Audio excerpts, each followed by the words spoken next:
Karl Marx had a more accurate view when he famously wrote the following. If money comes into the world with a congenital stain on one cheek, capital comes dripping from head to foot, from every pore with blood and dirt. And the two subjects of that, of course, are the working classes, which were created in Europe to mine the coal, to build the railroads, to sail the ships, to weave the cloth, and so on. And the other group that was affected by the growth of capitalism were the people of the third world, and that's going to be my focus because that's the subject group of the workings of imperialism.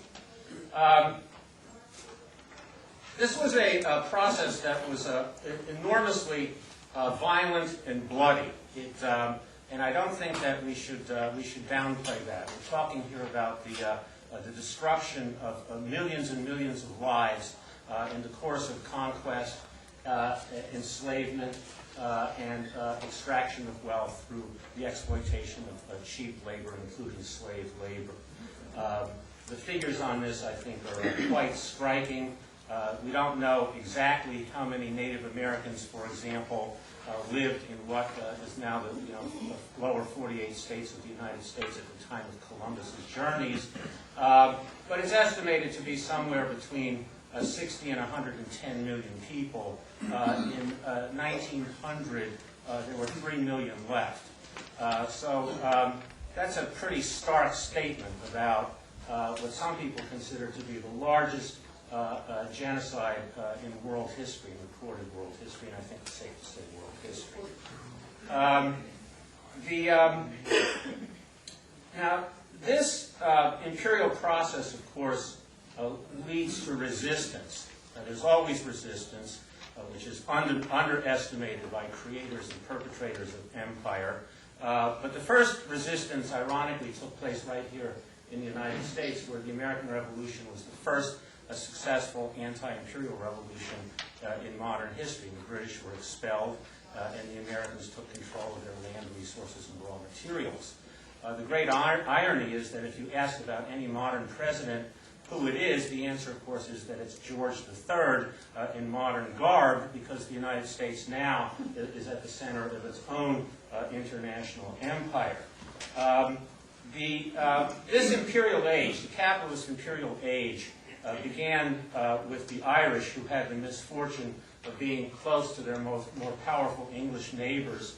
And the skills that the British honed on the island of Ireland were then exported all over the world to create an empire about which it was said, of course, that the sun never sets on the British Empire. But there were other players, the Spanish and Portuguese, of course, and then the French, Germans, Dutch, Belgians, and Italians also were imperial powers. And the United States got into the act with its expansion westward to the Pacific and beyond, and then especially with the Spanish-American War that created imperial outposts for the United States in Puerto Rico, Cuba, and the Philippines. It's with World War II that the U.S. emerges as what we can call the king of the hill in the imperial game, because its imperial rivals were weakened by the war or defeated in the war. Britain and France became junior partners in the U.S.-led alliance. Britain, I think, more or less willingly, and the French kicking and screaming all the way down to the very present. This post-World War II era is an era of decolonization, but it's not an era of de-imperialization. And what I mean by that is that the former colonies of the Third World became independent countries. And they have all the putative symbols of independence. Rulers, parliament buildings, flags, national anthems, national birds and flowers, national airlines, and memberships in international organizations. But their range of independence, in other words, the range of choice that is available to these states is very narrow. They must agree to open their lands, labor, and resources and people to international capital and investment. And so the name of the game today, even though they're not formal colonies, is very much similar to what it was in the 16th century. And that was gaining access to cheap labor, gaining access to cheap raw materials and gaining access to markets. The name that we have for the post-war system of colonialism, which operated without direct conquest and rule, is neocolonialism, a new version or form of colonialism. Anyone who refuses to play the game, in other words, any third world political leader who places restrictions on the ability of multinational corporations to invest and to create jobs, and from those jobs to extract profit and to gain access to markets in these parts of the world, finds itself attacked by the leadership of the United States. And these attacks are dutifully, of course, reported to the American public through the mass media. They become parts of the evil empire, to use language that's current with this particular administration, and they find themselves subject to various forms of destabilization and eventually, possibly, direct invasion. This is all justified in terms of fighting terrorism or fighting communism or fighting international or Islamic fundamentalism, whatever it may be. But what lurks behind that is access to the three pillars of the imperial venture, which has been and always will be access to labor, resources, and markets. That's what the U.S. military apparatus is for. We're very unlikely to be invaded by Canada or Mexico or nations of Central America and other parts of the world, although the Reagan administration in its time argued that Nicaragua, with a population of 3 million people, posed a really dangerous threat to American national security. And some of you remember that. I see you nodding. Now we're in a new age, which is called the age of globalization. And there's some debate and controversy as to what that actually means, even among politically progressive writers.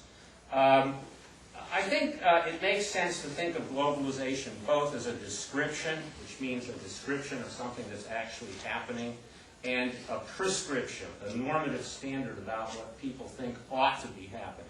As a description, we can have no quarrel with it. Globalization promotes the free movement of land, not land doesn't move, but labor and resources and services from one part of the world to another. And this is captured by the expanded movement of workers, raw materials, goods, and services from one part of the world to another, which is coordinated through the use of very sophisticated electronic technologies, which allows for the requisite transmission of various kinds of information, marketing information, inventory information, military and political intelligence information, and currency exchange data. It also, however, imposes through Western-controlled international agreements and organizations, such as the North American Free Trade Agreement, the World Trade Organization, and others. It calls for a political prescription of a particular type. There's not just globalization is not just a description of things that are happening, but it is a prescription for the way things ought to be. And one way of getting a handle on this is through the term neoliberalism, the promotion of neoliberalism, which doesn't have really anything to do with political liberalism as we understand that term, but is a call to balanced budgets, restrictions on expenditures on education, health care, and other social services in third world governments, extensive privatization of government-owned industries and agencies and whatnot in different parts of the world, and of course opening up countries to foreign investment. So this globalization process, I think the term globalization is used as a cover for underlying and concealed power relationships that really define what globalization is. And this is covered up with a widely taught in universities and widely publicized through the mass media and political speeches by government figures, economists, political figures, including the President of the United States and whatnot. And they can promote the globalization agenda, and they can do it in ways that conceal what it really is. When you consider that news reporters in the United States today consider their job to consist exclusively of accurately reporting what the President says and completely abdicating responsibility for informing the public as to whether or not the President is telling things to the public that are accurate or even true, you can conclude for yourself the kinds of, in quote, informations that are being imparted to the public. But the argument is that the globalization has to do with the globalization of markets. The second claim is that it is inevitable and irreversible. The third claim is that nobody is in charge, it just happens, sort of like puberty.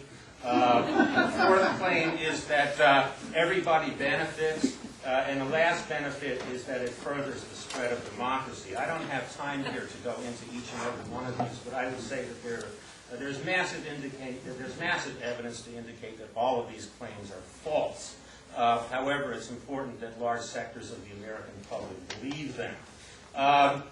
We can see evidence for the continuation of imperialism under another name, that is to say globalization, in the continued movement of wealth from underdeveloped areas of the world into advanced capitalist areas of the world, and also the financial collapse of East Asian economies and Latin American economies in the 1990s are also very interesting, because the end result of those economic collapses is not what you would predict on the basis of equal partnerships between advanced industrial nation states and third world nation states. Because essentially what happened was that those investments went south. Third world investors were ruined, and those investments were made available to Western transnational corporations and other investors for a song. That doesn't speak to me of equal partnerships between people in different sectors of the world. I think it's basically the way imperialism works, and I think it's basically the way it's always worked. Okay, in conclusion, a few words about the South Caucasus. The collapse of the Soviet Union removed the one significant barrier to U.S. imperial ambition, and it's opened up an era on more extensive and wider U.S. interventions in the world, and we're in the midst of one catastrophic one right now in Iraq. The collapse of the Soviet Union also essentially expanded the size of the Third World. And the ambitions of the imperial powers with regard to the land, labor, and resources of people in that new Third World, which I would say includes Armenia, are limitless. And we should be aware of the fact that Armenia operates in that kind of political and economic context. Some writers are quite candid about the agenda here. They don't attempt to conceal it at all. And I'd like to read you just a very short piece from an article written by Edmund Herzig, a British expert on the Transcaucasus. A man, by the way, who's regarded in mainstream academia as an objective and unbiased, even-handed researcher. Herzig wrote, "If these objectives," by which he means political stability in the South Caucasus, "if these objectives can be achieved, the region will be made more secure from internal and external threats and will become a friendly environment for the operations of Western businesses." So there you have it, tout ça change. This goes back a millennium and a half. It's all about cheap labor, cheap raw materials, and markets. Some people would say also the unquenchable thirst that some political leaders have for power and control over others. And that's part of what Armenia is part of today. So that's the background, and I think we can move on to our next speakers. The next speaker is Mark Melkonyan. Marquardt has a PhD in philosophy from the University of Massachusetts, and he teaches at the Cal State University in Northridge in the philosophy department. He's the author of several books, several of which were outside there for sale: a primer on Marxism, a collection of his writings by his brother Monty Melkonian, and the biography of his brother, My Brother's Road, which is a really an outstanding book. I make all of my introduction to sociology students read it this semester, all 250. So you owe me a dinner. So I'll give you Marquardt Melkonian. Thank you.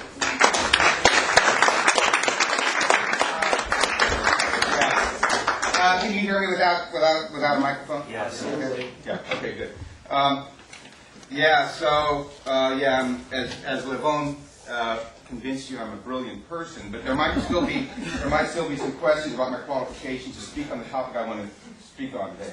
Actually, my topic is, and I'll try to keep it brief, can be considered a footnote to Levon's excellent introduction to imperialism. Now, the reason it's not a minor footnote is that many of you are Armenians, and those of you who aren't Armenians are at a conference called Armenians and the Left. I don't know what the left is. One of the problems with the United States maybe is that we don't have a left, but there certainly are millions of people in this country with left-wing ideas.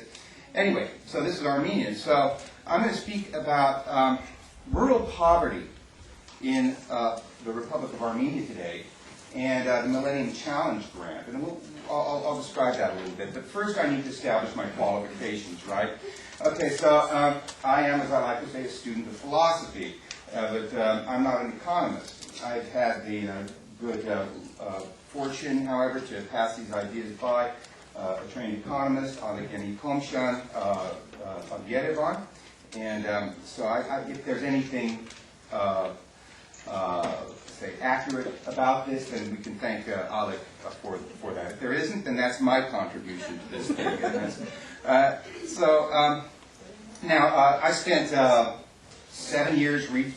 I'm always a little embarrassed about this, but I'm overcoming my embarrassment. 7 years researching and writing this biography memoir, most recently, and then another 7.25 years, and then another year preparing it for publication. That's 99 months on this thing. Now, in the course of writing this biography memoir, I did a lot of research on, and some of it is related to the Karabakh movement and the subsequent post-Soviet Armenia, developments in post-Soviet Armenia. So I'm drawing off of this. I'm also drawing these notes, these kind of rough notes that I have here, from experiences, trying to summarize years of experience that I've had working with a non-governmental organization called the Monty Melkonian Fund Incorporated. It's a California 501c3, tax-deductible charity, and we have a sister organization, the Monty Melkonian Benevolent Non-Government Organization, which is one of over 4,000 NGOs that's registered with the Ministry of Justice in Yerevan.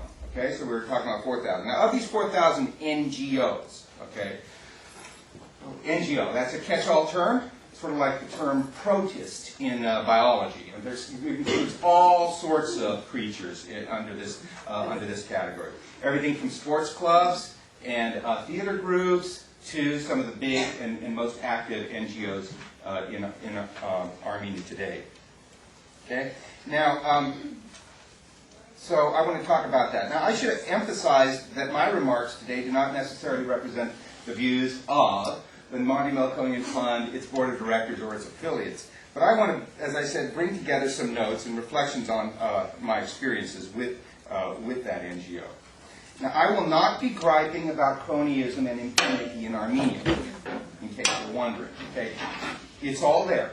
We've all heard the stories. It's on the internet, you know, it's there.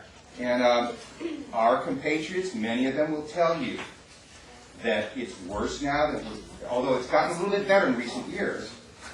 We're talking about impunity in Armenia, right? We're talking about trying to deal with corrupt officials, all of that stuff. Okay, it's there, and many of our compatriots will tell you it is worse now than it ever was during the Soviet period. The sad thing is, it was very bad during the Soviet period.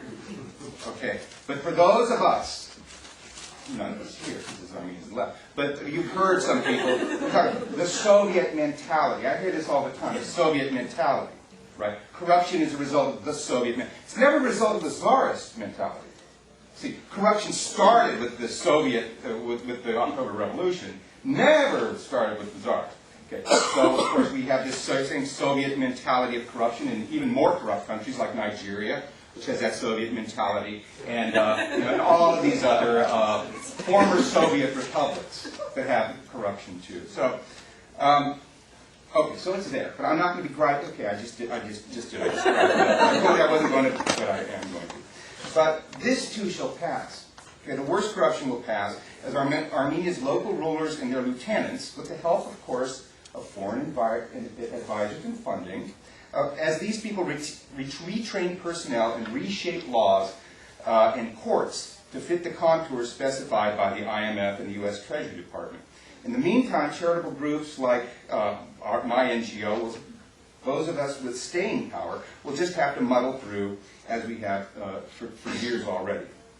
So I want to say a few words about the impact on rural Armenia of NGO funding agencies. Now, I'm not bad-mouthing NGOs. Okay? This is not the problem, I don't think. I do not think the problem is NGOs, and that's one of the points I'm trying to make here. I'm bad-mouthing, and I am bad-mouthing, USAID, Millennium Challenge, say EU Armenia maybe to a lesser extent, GT2, these sorts of state agencies, foreign state agencies that fund NGOs in Armenia. That's where I'm going to be bad-mouthing, to tip my hand at the beginning of the game. And also, let us not forget the non-state agencies. Okay, remember the Orange Revolution, and remember that wonderful revolution. I love the word revolution. They're talking about revolution now. Okay, in Georgia. Remember that whole thing, and human rights in Georgia and all that stuff. Okay, so George Soros, the Open Society Foundation, and all of these sorts of things.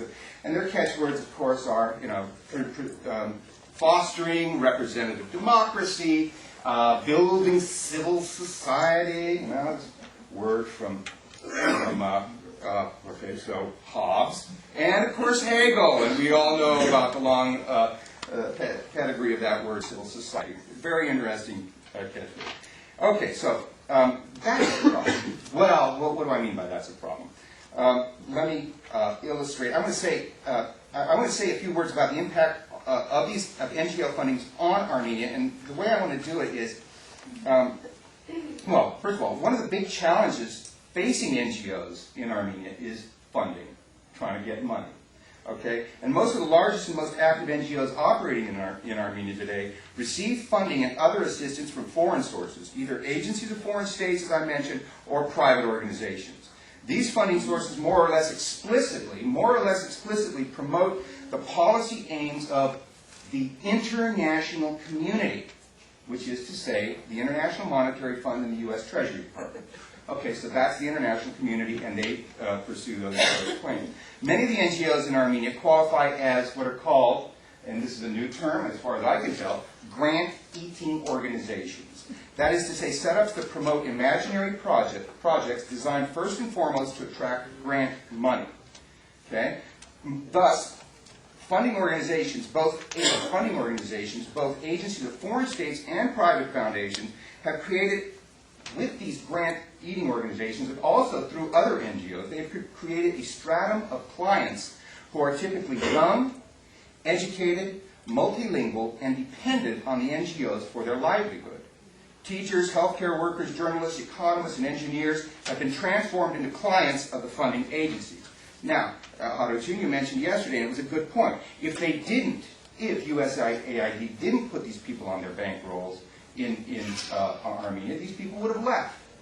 Not because they're not patriotic, but just because they wouldn't have a paycheck coming. You got to have, Jesus said, a man cannot live by bread alone, and he was right, but man needs bread too. Okay, so on the upside, so we have this upside, but the downside is that this relationship of patronage allows the funding agencies to elicit ideological loyalty from the very stratum that in other circumstances might be prime recruits for a working class opposition. I guess, or we can use this term, what do they say these days? Left-wing populism. Okay, so they're siphoning off and co-opting. It's not an unusual or old I think, strategy to do, or maybe it's not a strategy. Maybe it happens automatically. In any case, this is what is happening here. So here's a story that illustrates the point I want to make. Okay. It's a true story about a friend of mine, a bright and dedicated, if by now somewhat jaded, American citizen who has been working with NGOs in Armenia since the early 1990s. Okay, let's call him Jay.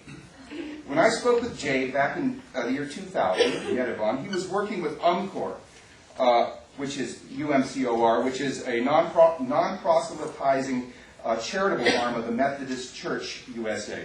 In the early 90s, while farmland was being privatized, right, Armenia has been congratulated by the international community for the promptness and thoroughness of its privatization. Okay, so at that time, UMCOR had taken a very hard look at poverty reduction in rural Armenia. We're talking about 92, 93. They'd taken a hard look at poverty reduction in rural Armenia and come to the conclusion that it would be in the best interest of Armenia's farmers to form cooperative farms. So it was Jay's job to show up at farms and villages and in a heavy American accent to tell these proud new proprietors that they should form collective farms. So to forestall knee-jerk opposition, he carefully avoided using the word cooperative, hamakwartsakan, but instead used other words to say the same thing. Jay's cooperative farms are a success story, at least so far. He is currently building a federacia, a cooperative of cooperative farms, that is to say an overarching cooperative farm, which would assist with such things as input supply, marketing, and microcredit. So far, the federacia consists of 18 cooperative farms representing 3,500 farming households. So this is a culmination of years of hard work by Jay, his staff, and the farmers. But what are the long-term prospects of the federacia? And what are the long-term prospects of the cooperatives, and for that matter, of Armenia's small farmers? To answer this question might tell us something about the actual operation of the larger funding organizations as opposed to their advertised mission. You know, it is not necessarily the case. Karl Marx pointed this out, but you could have figured it out anyway, that a person's self-description, even a self-description that the person himself or herself believes fervently, might not be the most accurate way of describing that person.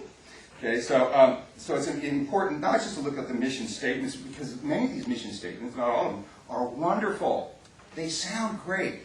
Okay, the international community, and what is that again? The IMF and the Treasury Department, and their minions have praised Armenia as one of the first and most thorough privatizers of land, as we know.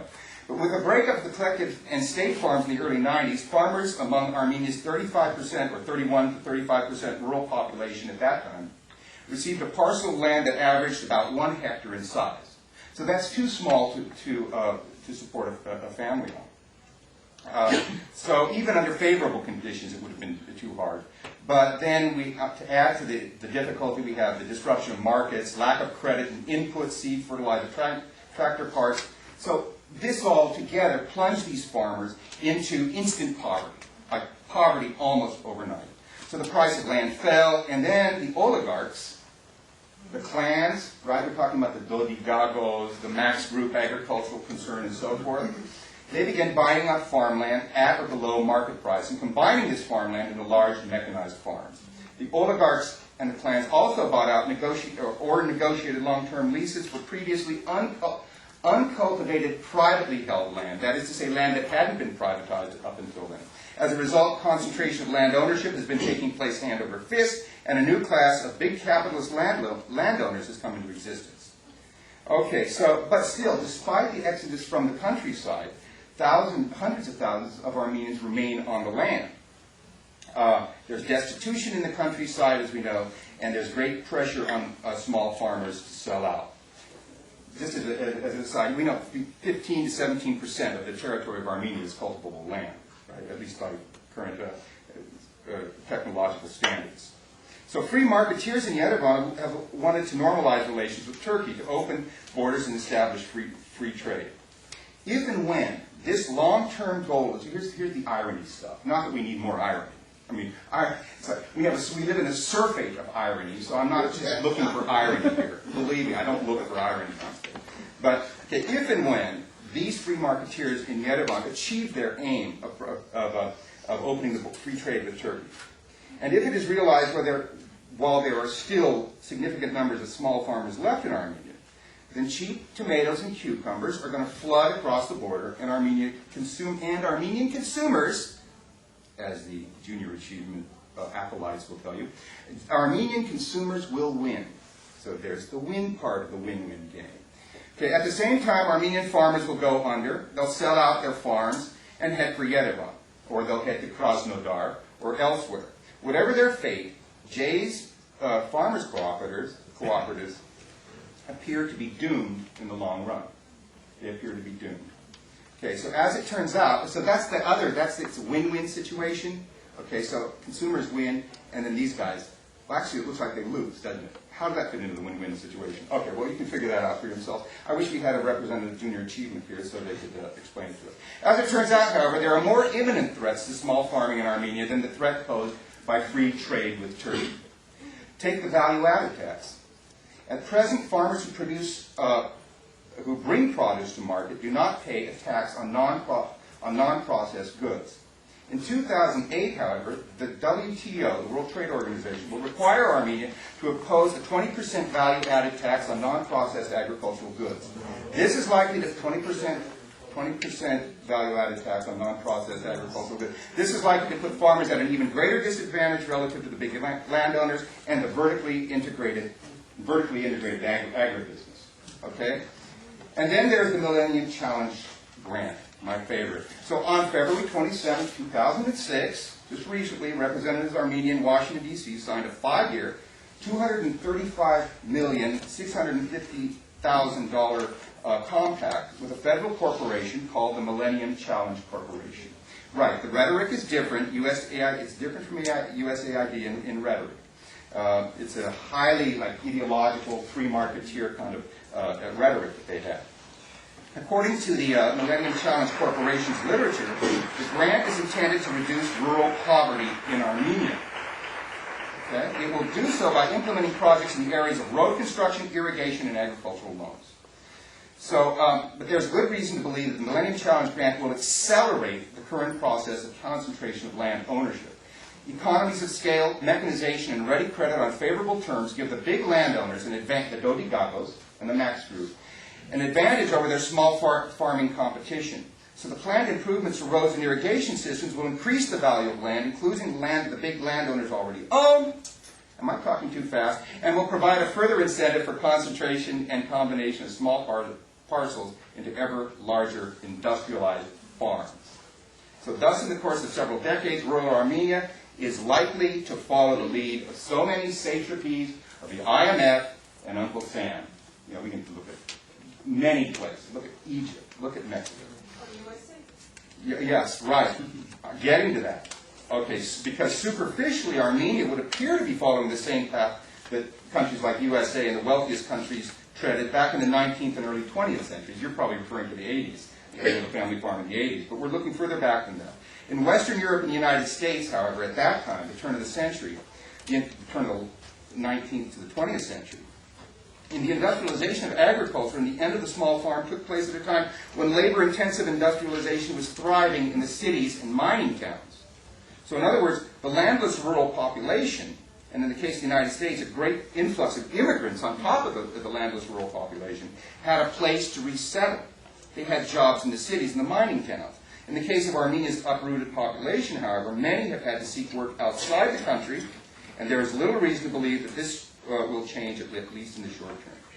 So, Jay will have helped to ameliorate suffering. My friend Jay will indeed have succeeded in ameliorating suffering on the part of many families, but his farming cooperatives will either fail or be bought out by commercial interests. Okay, so to cash out this story, my little story of Jay, to cash out, that is to say, to use an apt metaphor. The main funding institutions for NGOs in Armenia have their own priorities. USAID, it will not surprise anyone, has their priorities, and certainly the Millennium Challenge Corporation does too. These priorities happen to coincide with, let alone referenda in the country they are advertised as benefiting.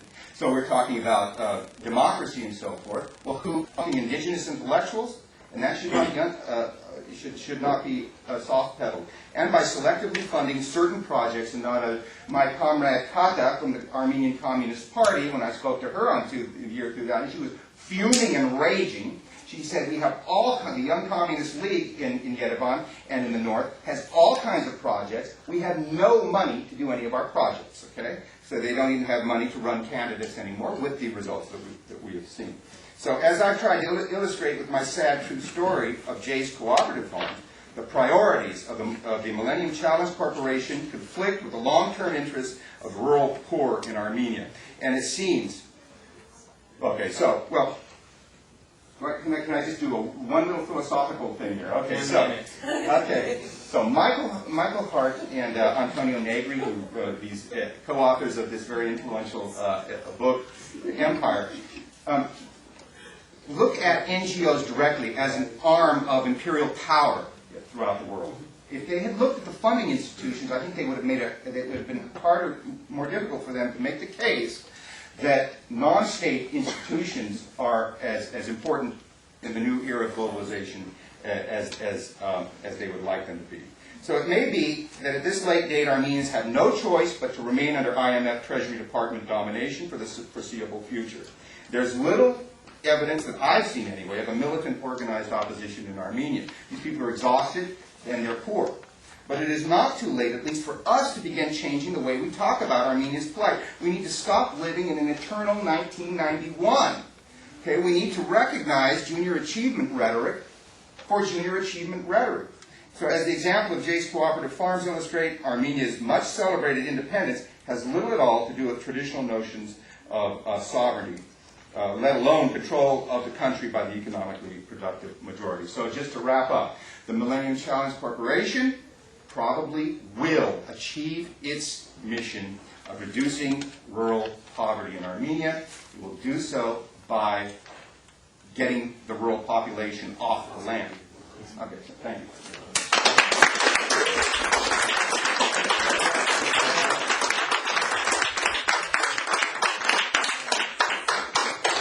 Our next speaker is Leontina Hormel. She is a professor of sociology currently at Worcester State College, but she will be moving to a new post in the fall in the Department of Sociology, Anthropology, and Social Justice at the University of Idaho.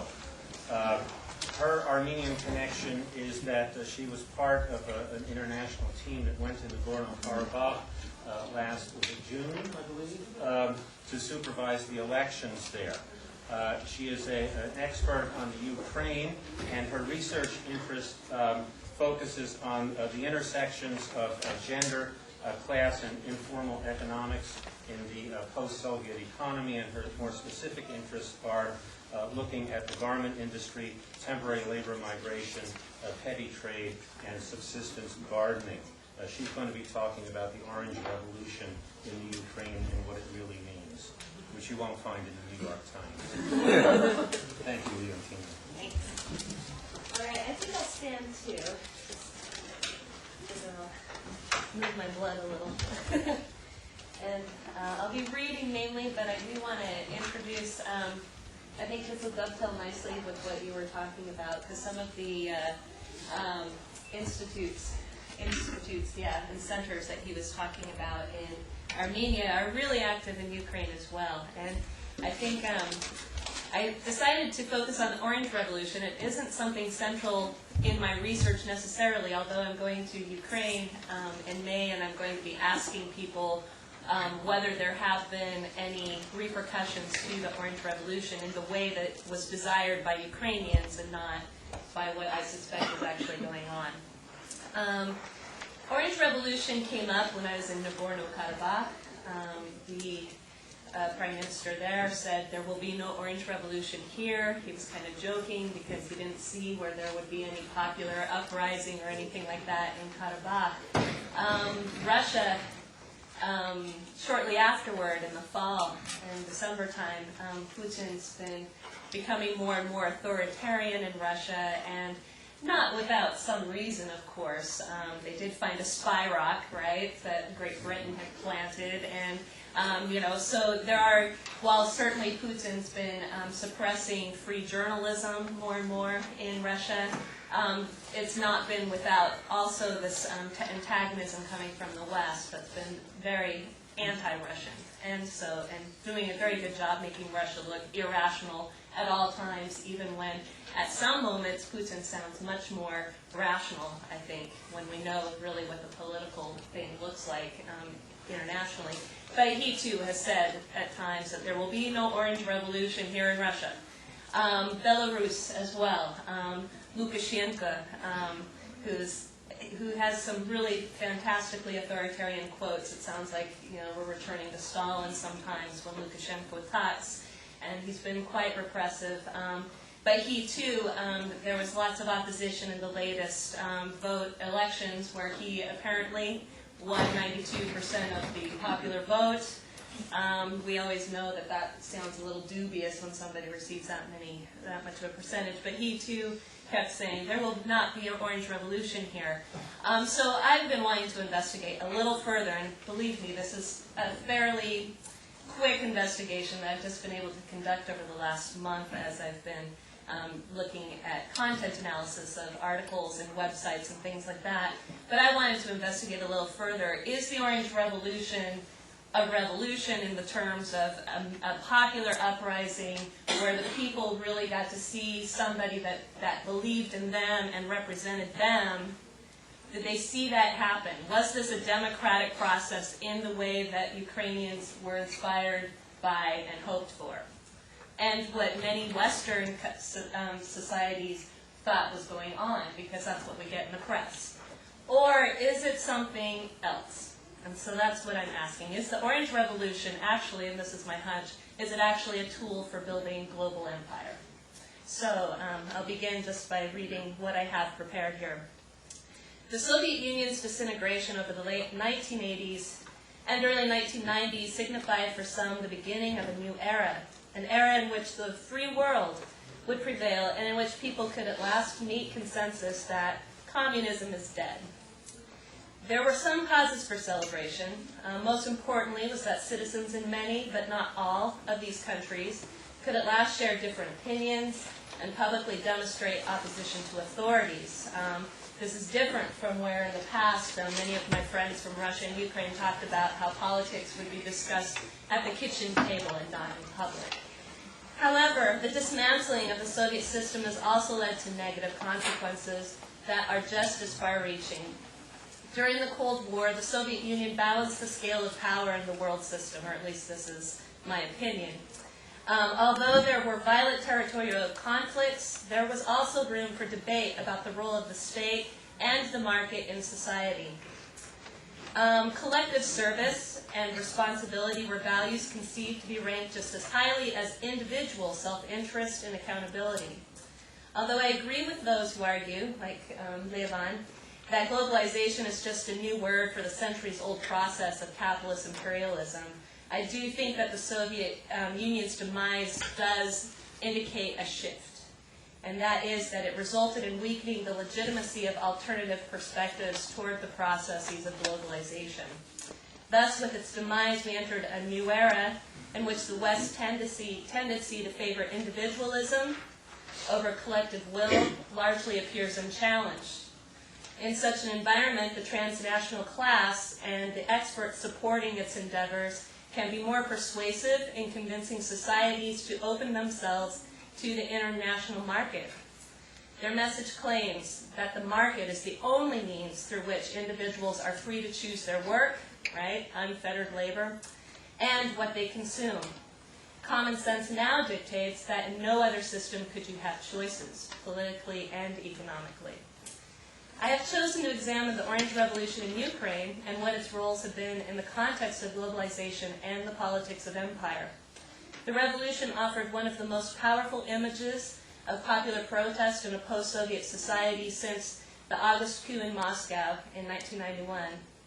It was powerful in that the image served a variety of purposes. It put Ukraine on the map as a separate country from Russia, which is very important. When you study Ukraine, everyone says, oh, you study Russia, you know.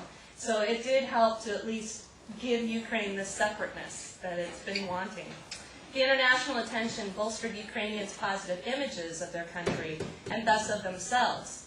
This in turn inspired an even stronger sense of Ukrainian identity. Such circumstances were positive and important, but as many things go, there remains debates about the Orange Revolution itself, revolving at least around a couple of questions. One, I asked, who did the Orange Revolution really represent? And two, what purpose has the revolution served? Is it indeed this idea that, oh, we don't want people to popularly uprise in our countries because we're still these old Soviet leaders that don't want democracy? That's the idea, right? I am conflicted in answering these two questions since, on one level, the revolution inspired many Ukrainians and others, right, in other countries to be politically proactive. Spectators witnessed, at last, protesters assembling and camping on the streets without, finally, violent reaction from the state. Although, too, there are questions as to why the state did not respond, because they did want to respond. Perhaps this diminished the level of timidity among citizens who have learned when they grew up in the Soviet times to be fairly timid about public demonstration of opinion. So I do honor that that may have served that purpose, that positive role. But in looking at events preceding the Orange Revolution and at the leaders of the Orange Revolution, and then at the events immediately following the Orange Revolution, the bright light of the revolution does dim. In an admittedly incomplete investigation of this Orange Revolution, I'm inclined to believe it served the interests of transnational capital and Ukrainian elites much more than the interests of Ukraine's ordinary citizens. The Orange Revolution succeeded in demanding a new election, so the process was such that if people are familiar with how that went about in 2004, but on October 31st, there was a presidential election in which Yushchenko, who was representative of the oppositional party, Nasha Ukraina, he won, but it was such a slim majority that they had to do a runoff election. In the runoff election, Yanukovych won by a far greater margin in that one, which led people to suspect that there had been, they saw that there had been fraud in the elections, there were lots of witness accounts, and just because of the outcome, people knew that there must have been some kind of fraud. So the Orange Revolution erupted. Let's see here. The revolution was considered successful since a third runoff election was finally held on December 26, 2004, after 13 days of camping out on the street and demonstrating in the Independence Square there in Kiev. The candidate, Viktor Yanukovych, who was endorsed by the former president Leonid Kuchma, who's also loyal to Russia, Putin endorsed him as well. He conceded a defeat to Viktor Yushchenko of the party Nasha Ukraina. Analyses of the Orange Revolution quickly circulated already in November before this even happened, mostly praising the Orange Uprising, while some actually already started seeing some flaws in it. Ian Traynor, who writes for The Guardian, found many external organizations and their representatives actively mobilizing Ukrainians for the elections. In fact, these organizations had been active already in Serbia, Georgia, Belarus, and according to Traynor, the Orange Revolution was actually an American creation, a sophisticated and brilliantly conceived exercise in Western branding and mass marketing that in 4 countries in 4 years has been used to try to salvage rigged elections and to topple unsavory regimes, at least unsavory regimes to the West, although Kuchma was definitely unsavory. The organizations often observed working behind the scenes of these campaigns are the Democratic Party's National Democratic Institute, the Republican Party's International Republican Institute, the U.S. State Department, USAID, what a surprise, the Freedom House, which many of the members of the Freedom House sit on the Council on Foreign Relations, and billionaire George Soros's Open Society Institute. Building a case for such reports is Yushchenko's seemingly cozy relationship with the U.S. Republican Party. When reading the Ukraine section on the website for the International Republican Institute, IRI, one finds that in February 2003, Viktor Yushchenko met with Vice President Dick Cheney, so 2003, a year before the elections, year and a half, Assistant Secretary of State Richard Armitage, Senator John McCain, who is the IRI chairman, and IRI board member Senator Chuck Hagel. According to IRI's webpage, Yushchenko addressed exactly how the U.S. can assist democratic development and underscored the necessity of continued U.S. aid to Ukraine. According to Yushchenko, despite the widespread opinion that Ukraine is a country of lost opportunities, it still can become a civilized, law-governed state because it's just amok, it's been running amok. And the only way to carry out economic and social reforms is to return to democracy. So again, you're starting to see this muddying up between political and economic choice, right? And I want to also tell you, too, that IRI is not, doesn't claim to have a post in Armenia, but does have a post in Azerbaijan. And it seems as though it's quite interested in Azerbaijan and Georgia and Moldova, and I forgot what the other one was, Russia, of course. But it's interesting, because then if you look at the National Democratic Institute, then they're in Armenia, but not IRI. So it seems like there is certainly some type of a partisan agenda that should be investigated. The timing of such meetings with the chairman of a pro-Western oppositional party allowed for ample strategizing to remove the pro-Russian leadership. In fact, the U.S. government could not suppress its enthusiasm as the Orange Revolution built steam during November and December. The Bush administration was loyal to Yushchenko and even urged the Ukrainian parliament to conduct a third runoff election.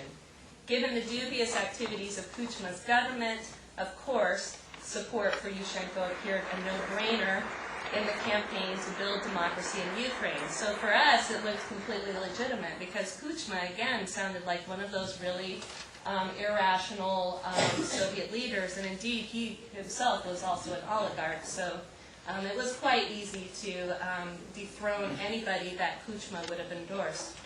The relationship between Yushchenko and the U.S. did not begin in his February 2003 visit with IRI members. His biography reveals how he could have established close connections with U.S. and Western European interests over the 1990s during shock therapy.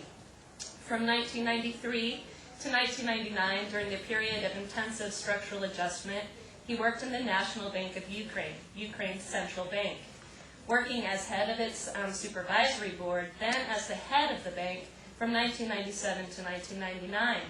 The bank usually glues the relationships between international finance and country development programs, since, as Michael Chasudovsky points out, in practice, the central bank, which is neither accountable to the government nor to the legislature, operates as an autonomous bureaucracy under the trusteeship of private financial and banking interests. The latter, rather than government, dictate the direction of monetary policy. During his tenure working at National Bank of Ukraine, Viktor Yushchenko met and eventually married Katerina Yushchenko-Chumachenko. Katerina Chumachenko is Ukrainian-American and has a great deal of connections to U.S. organizations and especially to the U.S. Republican Party. After receiving her MBA from the University of Chicago Graduate School of Business, she worked in the Office of Public Liaison at the White House under, guess who, the Reagan administration. She served under George H.W. Bush's administration, working in the Executive Secretary's office at the U.S. Treasury. Later, she took a staff position on the Joint Economic Committee of the U.S. Congress. And then, after Ukraine's independence in 1991, Chumachenko took a position working for the international accounting firm KPMG Pete Marwick. According to Janine Weigel, who writes a detailed ethnographic account of structural adjustment in Central and Eastern Europe, KPMG Pete Marwick is one of the big 6 accounting firms that were contracted during the shock therapy programs throughout Central, Eastern Europe, and Eurasia. These big 6 accounting firms were contracted without any competitive bids by U.S. development organizations such as USAID. Yushchenko's marriage to Katerina Chumachenko forges a strong link between U.S. Republican and financial interests and elite interests in Ukraine. His links to Ukrainian elites is best demonstrated through his on-again, off-again political partnership with Yulia Tymoshenko. Yulia Tymoshenko has gained popularity not only for her notoriety and being a drop-dead gorgeous woman, right? But she's also gained popularity with Ukrainian citizens, gaining nicknames as the Joan of Arc of the Orange Revolution, because she was out there pounding her fists, getting people going. Considered the 3rd most powerful woman in the world, falling behind Condoleezza Rice and Wu Yi, Tymoshenko rose to power through her marriage to a son of a Communist Party bureaucrat and in her and her husband's investments in energy and metal exports. Ukrainians do understand the powerful connections Yushchenko has to Western and Ukrainian elites. But members of his and Tymoshenko's parties play upon Ukrainian nationalism to persuade voter support. For instance, even though Tymoshenko is clearly a member of Ukraine's oligarchy, and it's clear that she gained much of these advantages through her marriage into the Communist Party during the Soviet days, she has been able to wiggle out of charges of corruption several times. It seems her strategy is to market herself as the Ukrainian princess, always braiding her hair according to the Ukrainian folk tradition. If you've seen her in earlier pictures, she was really mod. She has typically dark hair, and it was blunt cut, and she was very mod and looked very rich. And now she's made her hair blonde. She's dyed it blonde, and she always braids it around just as you would see the maidens of Ukrainian folklore. So there's one little strategy that she has used.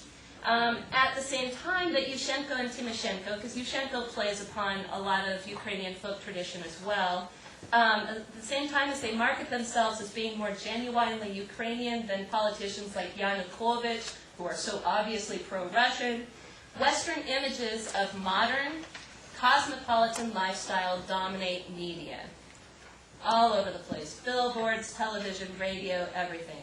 These images portray Western societies as democratic, as swimming in an abundance of goods, and as carefree. And everyone wants to be carefree in these societies, right? One can imagine the hopes many in Ukraine have in Yushchenko's leadership, since after all, the West embraces Yushchenko. So maybe, just maybe, Ukraine can finally inherit some of the West's abundance. So I'm going to be really quick. These connections have led to more optimism in the possibility that Ukraine will turn away from Russia and join the West. Since after all, they have a leader who appears to have been democratically elected, and thank goodness the West actually likes this one. So you want a leader that the West likes. So by June, the World Economic Forum held its first ever conference in Ukraine called the Extraordinary Ukraine Roundtable, because we want to build up the ego of Ukraine here. The World Economic Forum's membership, of course, comprises everyone from Google, Microsoft, JPMG, Pete Morwick, does that sound familiar? Royal Dutch Shell, Nestle, Nike, Citicorp, etc. Among the partners are Ernst & Young, Nestle, Coca-Cola Company, and Audi. Those are the companies that hosted this particular roundtable. And just to give you an idea of how Coca-Cola makes a connection to itself and democratic principles and the market, making these linkages, I just want to read how Coca-Cola sells its mission. The Coca-Cola Company is the world's largest non-alcoholic beverage company. In post-Soviet societies, it's very important to say non-alcoholic because of the increasing alcoholism rate. So there's one good thing that Coca-Cola is doing right there. Through an unparalleled distribution system and hundreds of trusted brands, consumers in 200 countries enjoy the company's products at a rate of more than 1 billion servings each day. The Coca-Cola Company's mission, okay, here it is to refresh people's bodies, minds, and spirits, to inspire moments of optimism through its brands and actions, and to create value. What kind of value, I don't know, and make a difference everywhere the company engages. Are we touched? And in addition to that optimism is Yushchenko's optimism that since Ukraine is the 7th largest military armaments and equipment seller, that maybe that's another way that Ukraine can build partnerships. Again, as maybe members of the Armenian community understand, Ukraine has kept on allying itself with Azerbaijan and not been meddling at all with in attempts to partnership with Armenia. Where does that come from? It's dependency on energy. So it seems as though it has a great interest in allying with Azerbaijan just simply because of how little energy Ukraine has, and I can attest that villages throughout Ukraine have been dwindling because of their inability to get hot water and to heat themselves. And so it is a serious element, and at this round table, Azerbaijan was a member in setting it up. One last thing I want to end with, is that Ukraine itself now, right, has been, this round table basically was the round table setting up yet another structural adjustment program. The World Economic Forum basically gave them 10 steps that they need to follow. It's the recipe book that they've given all throughout the Global South. Very punitive, demanding low regulations, all of that. And I just want to read one last passage, because one of the things that I think we're all trying to contest is that we want to battle this world where it's either the old Soviet authoritarian legacy or this idea of Excuse me, we're Western running democracy. really short of time, Okay, and I think you're so- way over. All right, I'm done. Thank you.